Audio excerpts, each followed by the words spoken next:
Have you ever experienced something so crippling in your life that has made you feel broken? I have.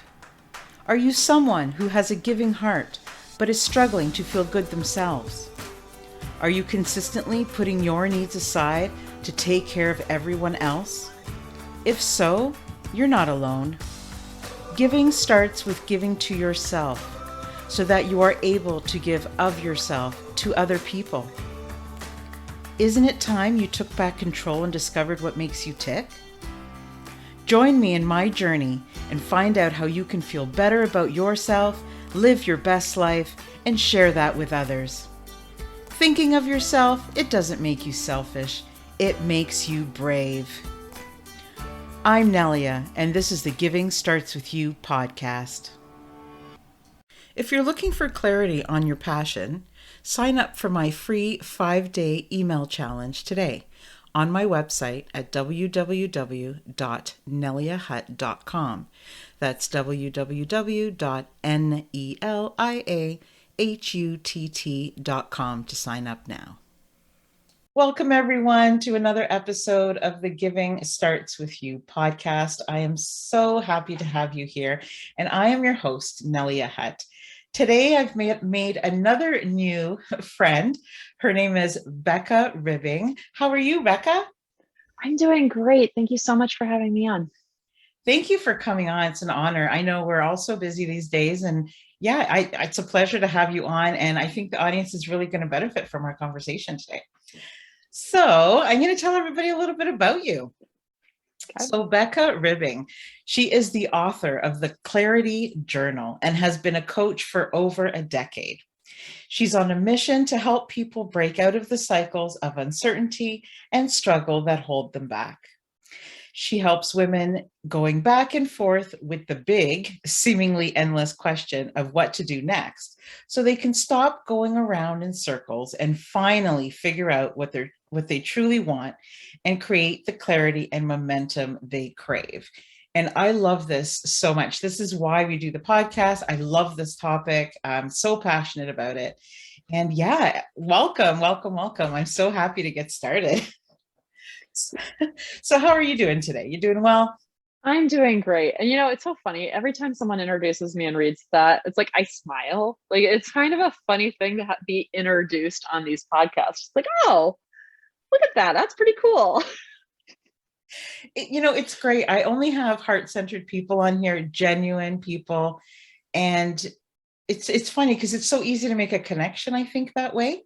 And we all just want the same things. We do go about it a little bit differently sometimes, but the end goal is pretty close, So if you're listening at home, grab something warm to drink, or if you're driving, just be careful, but listen in, pay attention, and it's going to be awesome.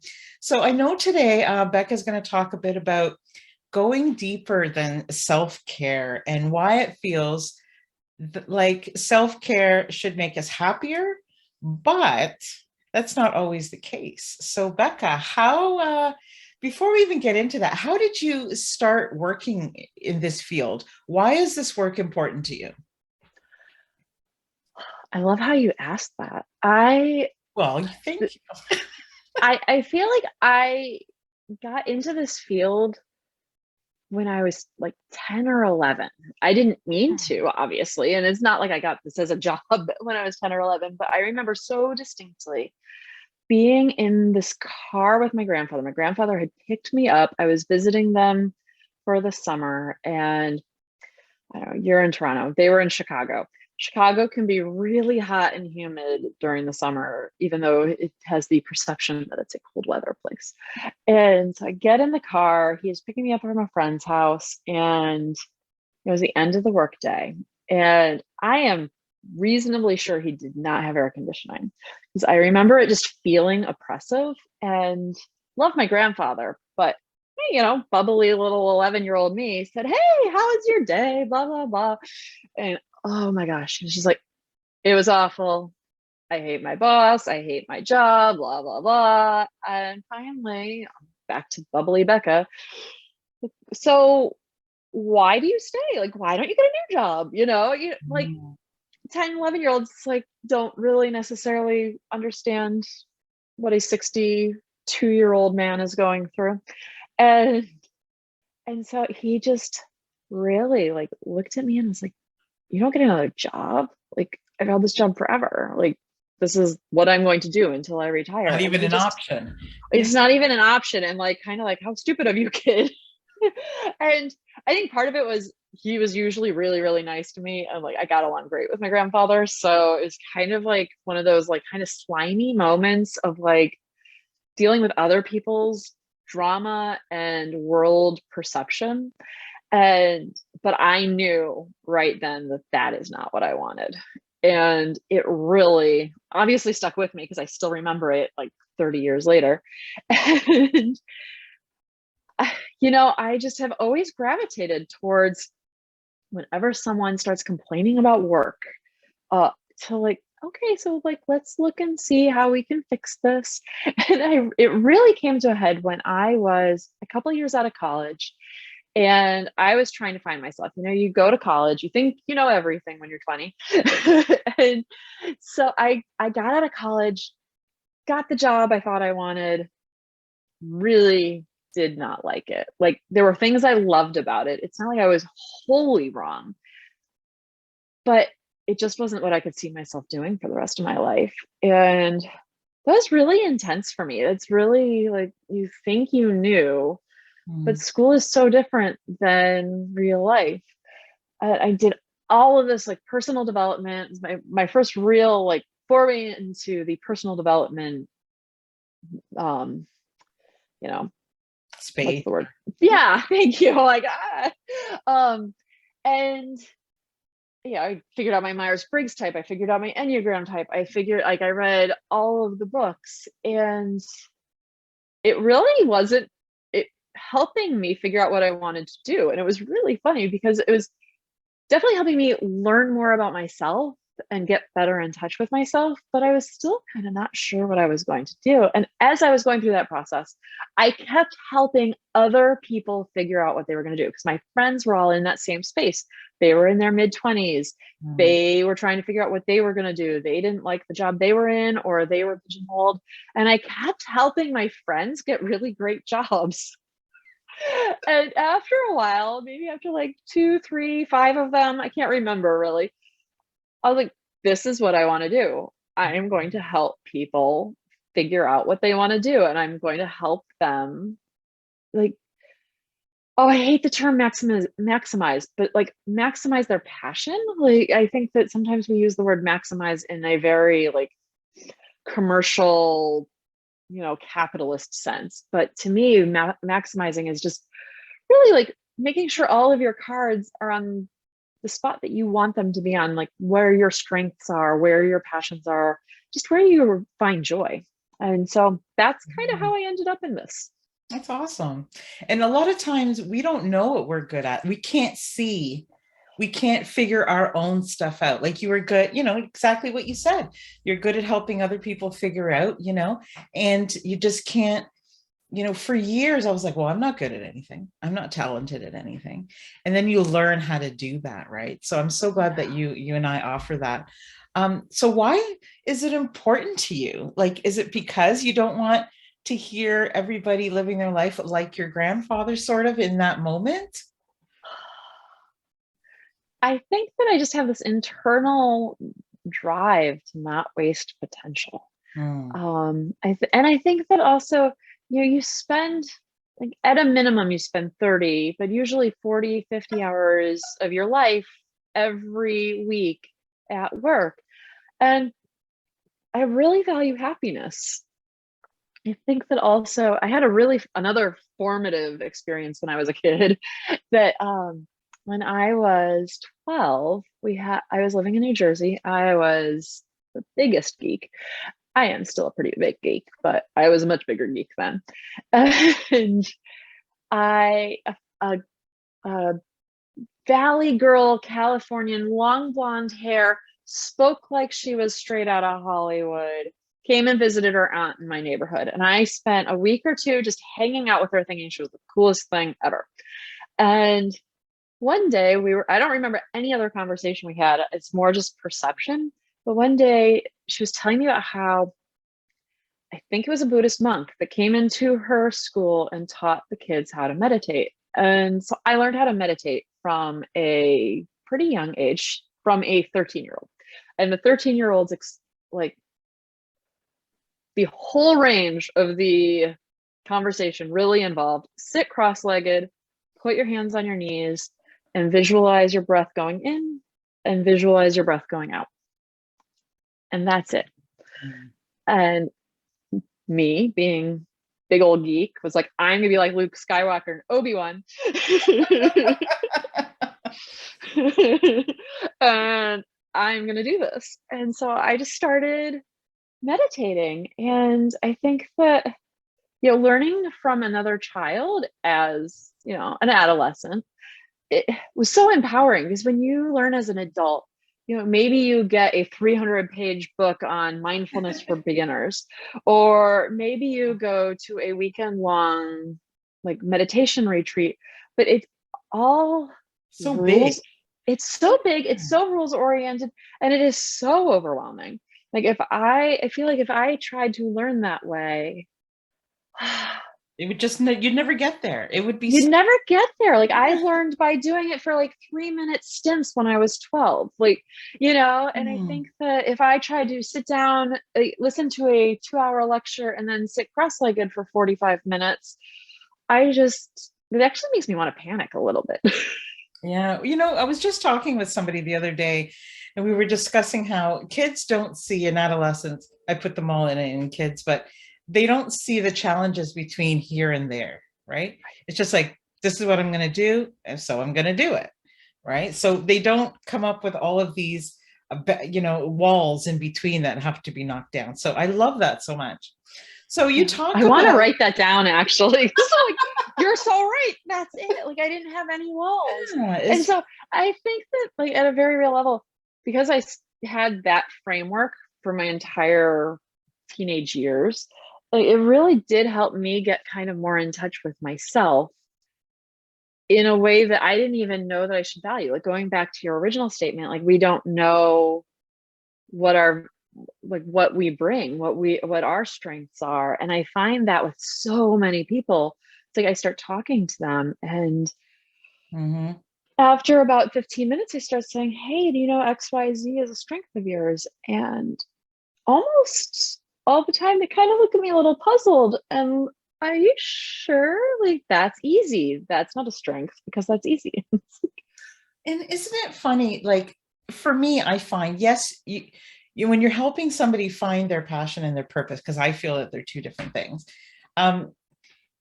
it does help to get to know the person really well, but sometimes you can help figure these things out with them by knowing them for a shorter amount of time, because you can see it.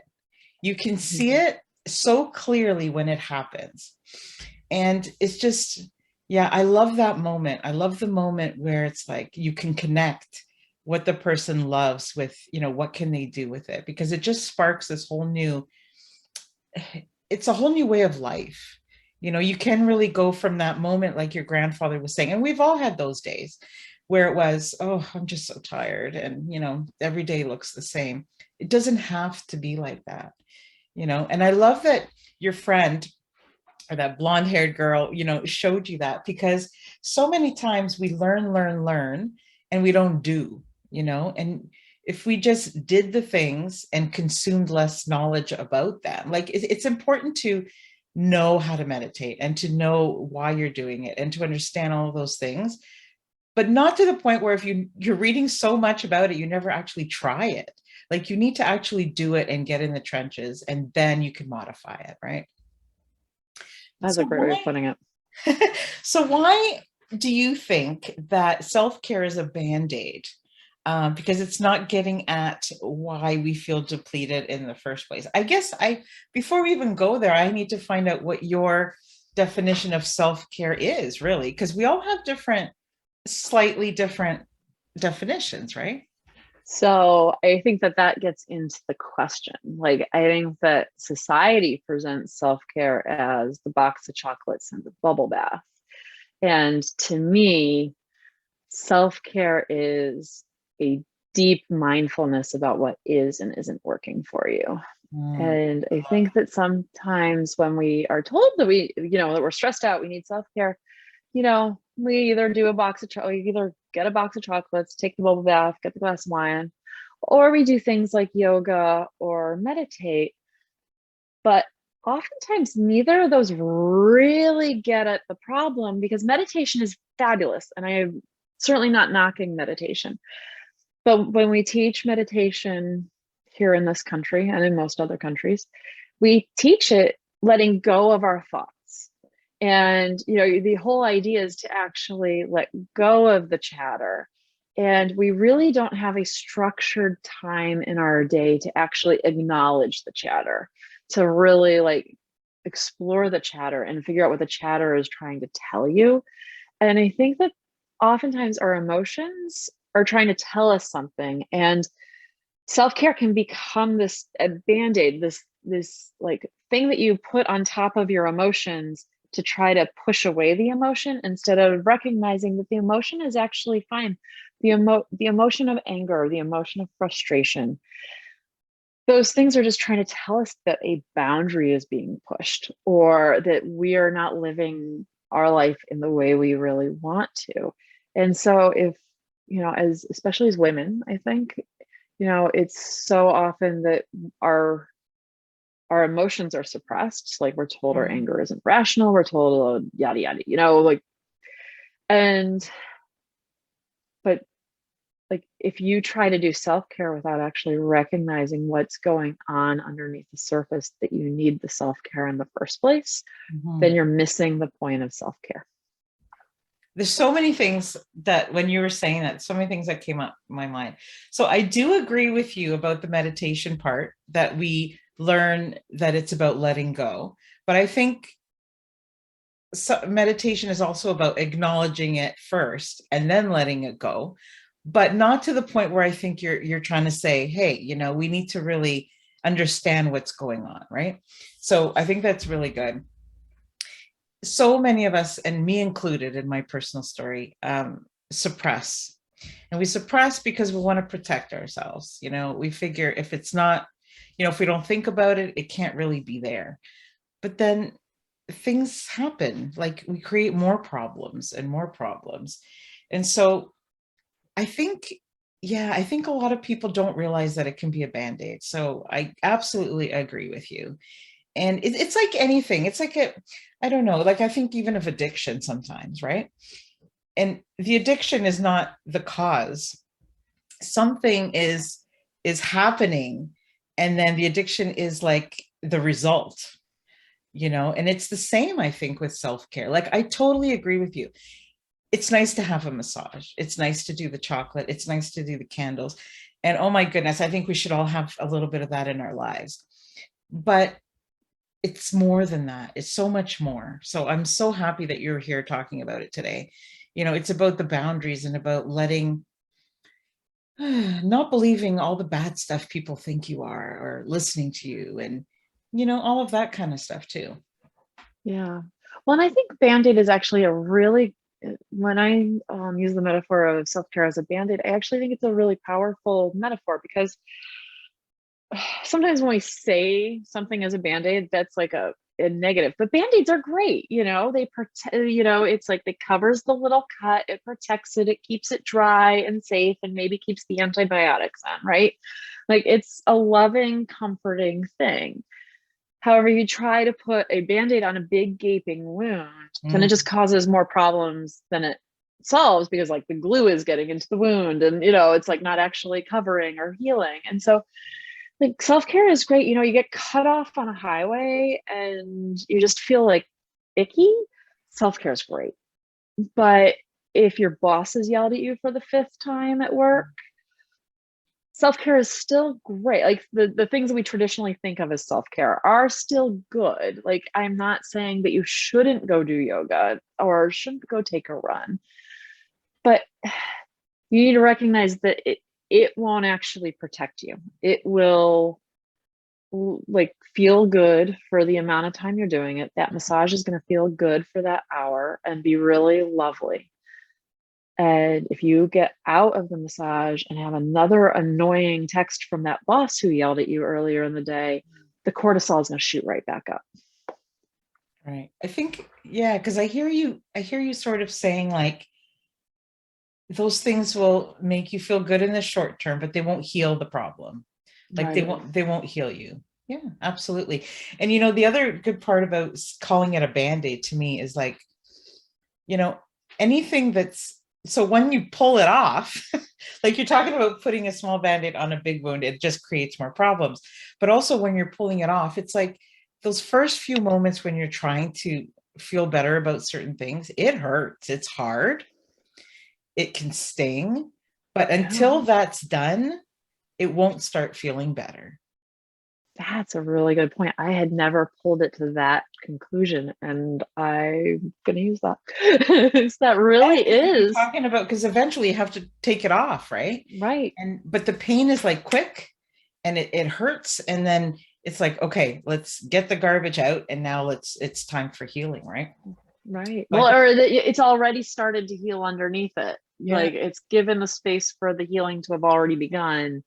And so you're able to deal with the pain of ripping it off easier.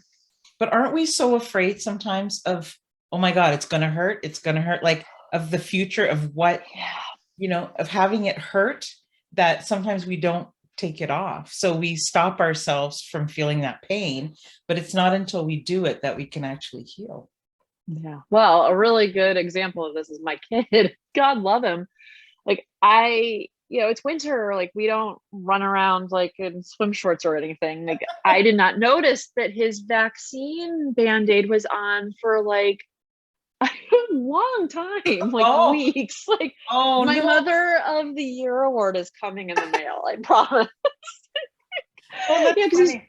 just old enough he can take his own showers. Like Yeah. so um and so finally he started, like one day he comes to me and he's like, oh my God, this hurts. And Oh, no. I freaked out. Like he had like it was like all like I was like, I'm sorry, kid, like Oh, I'm gonna have to rip it off. And this is probably gonna hurt because I could tell around the edges it was all irritated. raw and red and irritated and crusty.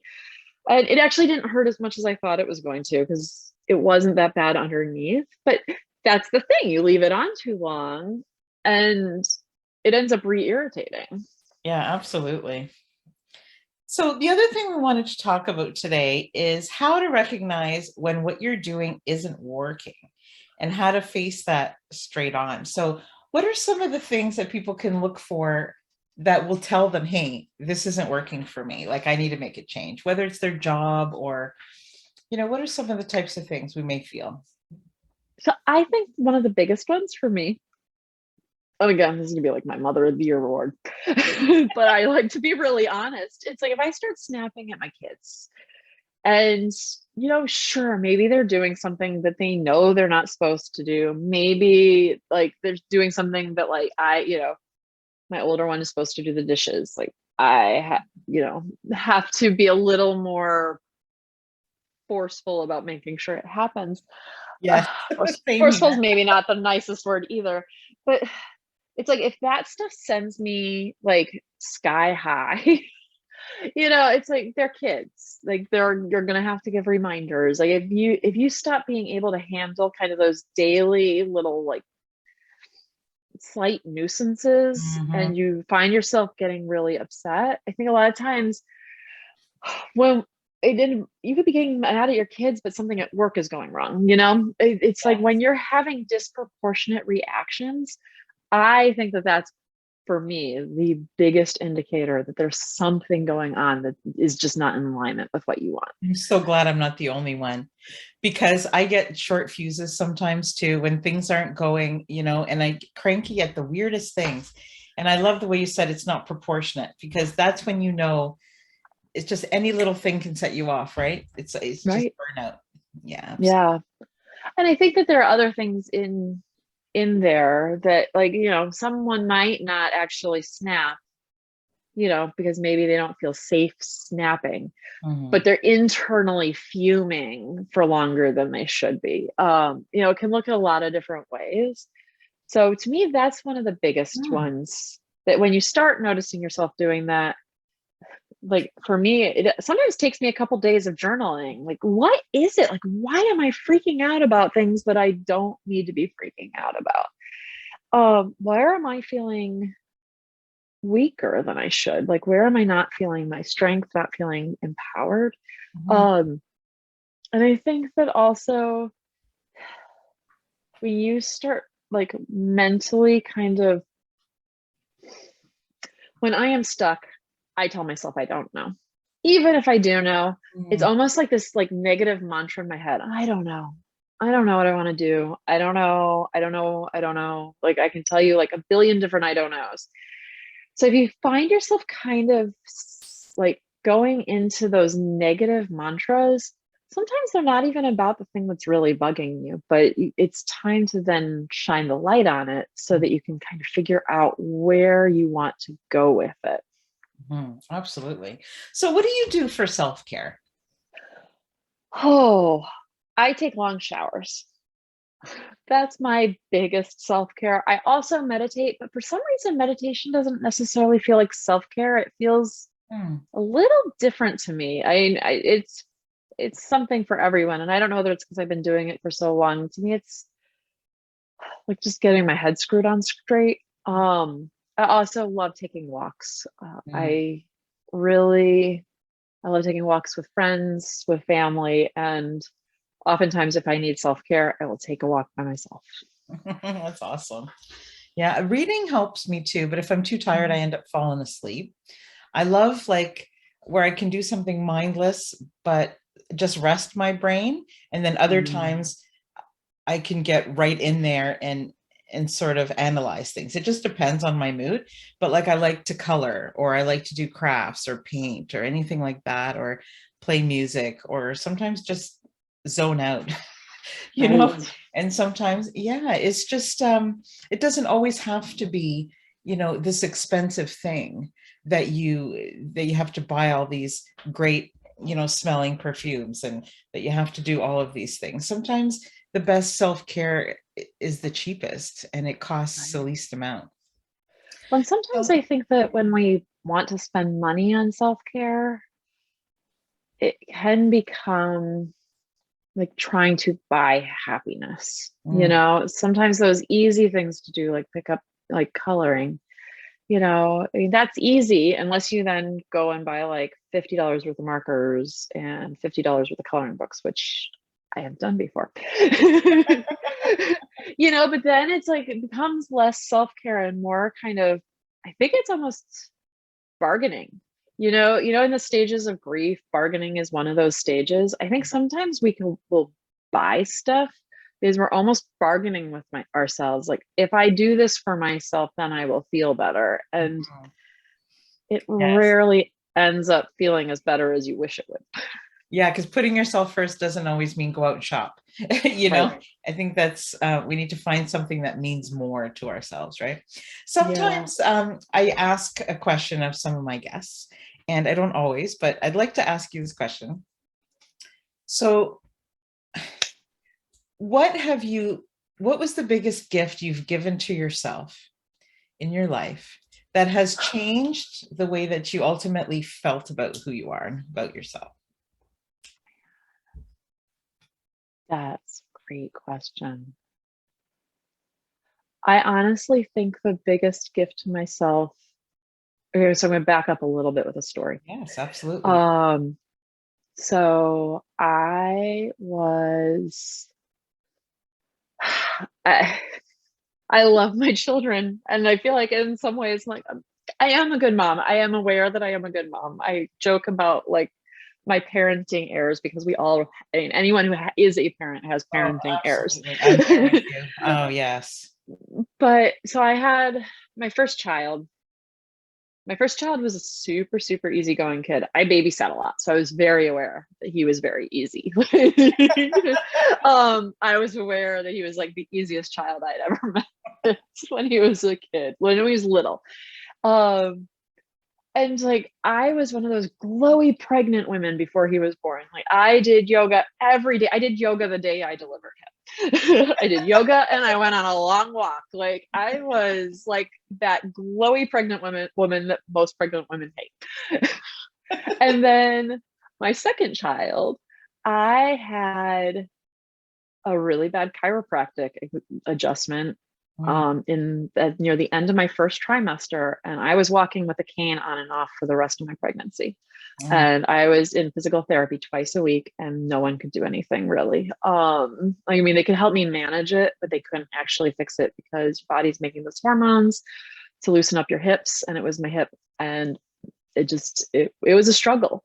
Two very different And situations, right? two very Mhm. different situations, and a situation I was not expecting at all. Mhm. And then in my third trimester, while I'm basically like partially disabled, we moved from Washington, D.C. to Seattle, Washington, because my husband got his dream job. And then my adorable little baby was born, and he was not as easy as his brother. um, through no fault of his own, he ended up in the NICU for just a couple days, and then he started having really horrible chronic ear infections. And so the little bug was adorable and in pain, and that like and was huge. Tough. Both of It's my tough. children, I have very chunky children, or I did, like babies. I have Yeah. very chunky babies, and so he's like 25 pounds by the time he's like 3 months, and he never wants to be put down. And I have a hip injury that I'm trying to recover from, Uh, and it was just too much. mhm. And when you're in that space of it being I get it. literally like too much, you strip out everything, like Mm. everything. Like I really was just trying to keep my children and myself alive at that point. Mhm.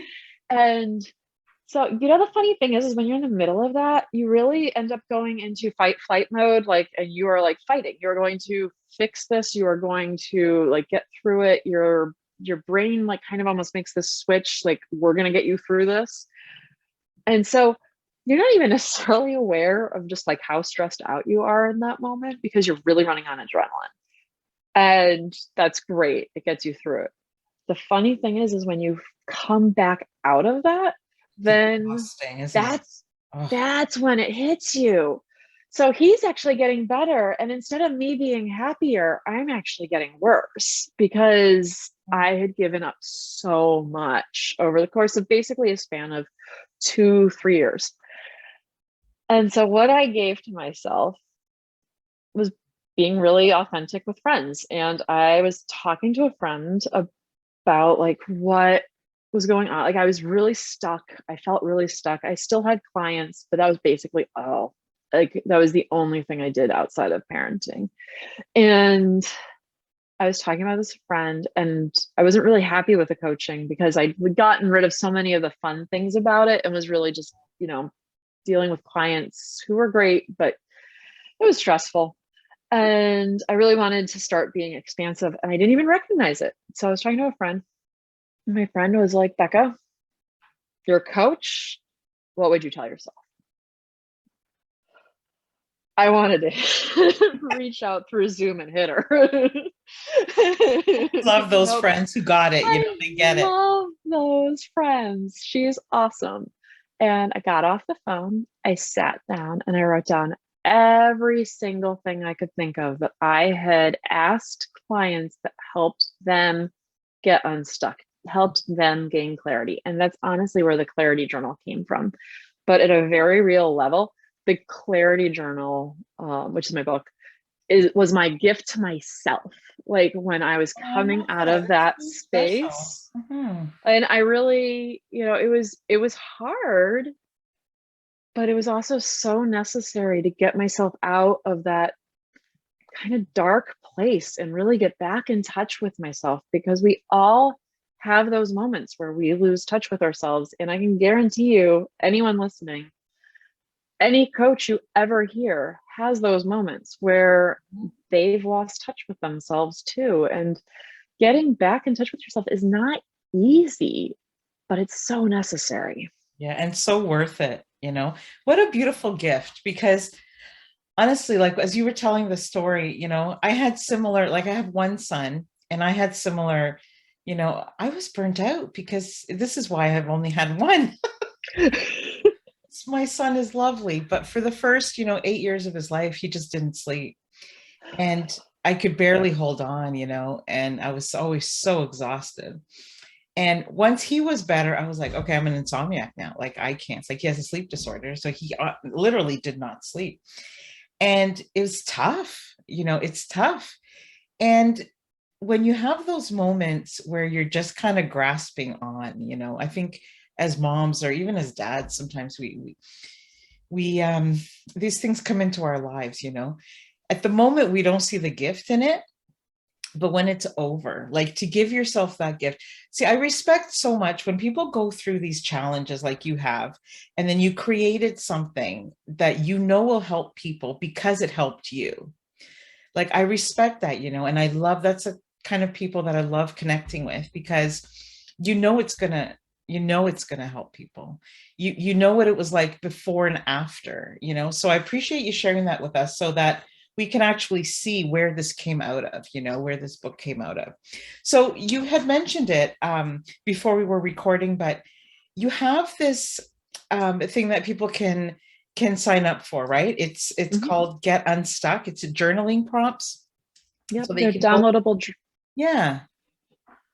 And it's really kind of, so the clarity journal is much more expansive and forward looking to like figure out what you actually want to do with your life. Whereas Get Unstuck is really just I think it's about 20-ish journaling prompts to really help you get unstuck in the moment. Because a lot of times we do know what we want, but we just feel kind of blah and we're having a hard time gaining momentum or motivation. And so the prompts are really to help you kind of gain that energy back about the things you already know you want to do. Yeah, it sounds like a great place to start because it's Yeah. actionable, right? Sometimes when Yep. when we're in that moment of not confusion, but we're not really sure what to do next, if it takes too long to read like a whole book at first, we're gonna stop. So sometimes you need that, here's a suggestion, try it, some quick action. So I love that so much. So I know people can get it on your website, which is your name, right? BeccaRibbing.com. So that's awesome. There's so many other things we could talk about. I don't know. We could go on forever. Is there anything that we didn't talk about today that you wanted to discuss? Oh, I don't think so. I think that the only really big takeaway that I'd love to end with, like to impart, is Yeah. that, you only have this one life. And I think, especially, I've spent a lot of time accidentally talking about parenthood a lot. And I think it's especially easy in parenthood to tell yourself that you'll do something later, to tell yourself once the kid starts sleeping through the night, I'll do something. Once the kid goes to school, I'll do something. Once the kid goes to middle school, I'll do something. And I see this play out a lot because I'll have women in their late 50s or their early 60s hire me that had always been telling themselves that they would figure it out later. And really, by that time, they feel this immense loss of time. And so time is precious. And we often say that about kids and everything, but your time for you is precious. And it's really important to really recognize that's almost the only thing you have. Like that is the most tangibly important thing that you have in your life is your time. And to really, if you don't feel like It's you're taking gone. control of it, right. If you don't feel like you're taking control of it, then you really should. My son asked me this really amazing question like just 2 hours ago, where we were walking and he asked me, how many days would we live if we lived to be 100? And I was like, oh, I'm going to have to use a calculator for that. And I didn't right then, but I did the mental math. I don't know whether I did it right. But I think I came up with something like 30,000 days is probably roughly, like, I just kind of winged it. And that's not that many, like, when you think about it. So, Especially if I could interrupt you for a second, uh-huh. especially those are days that you were alive, but I would tend to differ that those aren't necessarily days that you lived. Yeah. So I think making Probably live each of a them days you quarter live. that we Yeah. really, really lived, probably 20% of that time, you Yeah. know? So that's what you're trying to give back to people, right? When these people come to you at 50, 60, like I'll be 50 this year. And when people, I can see like you're mourning the years and mourning the time. But I want people to know, like you do too, that you can be a mom, you can have your dreams, you can still do things for yourself. And I like to argue that I think it's great when your kids can see you wanting more, that you're a person. It wasn't until I was like 17 or 18 that I realized my parents were people. Like they were always just my parents. And then I'm like, well, no, my dad likes to do this. And my mom, like, how dare they? Like, it should be all about me. But then it's not. And I think the healthier relationships come from that, that you see that your parents are good at something else, or I think it helps everybody, like the child too, right? I think so. I mean, that is actually a big thing that like you were, I want to say like amen or like Yeah. yeah, You can say that for the because it is like, what are you teaching your kids? I mean, I have two boys, but I often think about like if I had two girls, what are you teaching your kids if you're not living from your passion? Because like neither of my parents really lived from their passion necessarily. And like they both have very happy lives, I would say, but like it is such a gift to children to see their parents actually prioritizing themselves and actually giving themselves the gift of purpose and passion and joy. Even if they don't think that that's what they're seeing, like as Right. kids, they won't analyze it, right? But No, but they'll analyze it when they're in their happy. 30s. Yes, they can tell if mom's happy or mom's stressed, right? So, it's funny when you said life is too short. I have this hourglass. I'll show you. Mhm. So I tend to, when I feel like time is going too fast, I just kind of flip it over. And it takes a while for it to go down, but it's just, I keep it on my desk because it's a reminder for me to take breaks. And it's just a reminder of how fast life goes, right? But that's a great thing to keep in mind. Definitely. Thank you. I enjoyed this so much. This was really great. I appreciate you having me on. I always love these conversations. Yeah, it helps me to see things from other people's point of view, and things that we may agree on or we may not agree. There's always learn something from having conversations and being open and understanding. And you have two boys, I have one boy. Even though we're both moms and we could have completely different situations, I could relate with your situation, although it was a little bit different. I feel that struggle of, oh my goodness, I should be doing better. Why am I not able to handle this better? And then just trying to do everything that you can, and then just being exhausted at the end of it. Like, I get it, and a lot of people will relate to that. So the gift that you gave to yourself, and now that you're sharing with everybody else, it's going to be really helpful. So thank you so much for creating it and for doing the work that you do. Thank you. Yeah, I think that it's just, I think the conversations are so powerful because there's so much creative growth in them. Like I couldn't have come up with the clarity journal without my friend. Like I honestly, there have been a couple things that you've said, I'm like, mind blown. Like that's like totally furthering what I've already been like spending a lot of time thinking about. And I think that like, I want to say like creative addition, that like growth and being able to like synergetically like kind of come up with new and expansive ideas is just so important. It doesn't come in isolation. No, it doesn't. For sure. No, I think that's great. Thank you so much. I hope to connect with you again. This is great. Yeah, thank you. Thank you for tuning in to this week's episode. If you enjoyed what you heard, please subscribe or leave a review. See you next week on the Giving Starts With You podcast.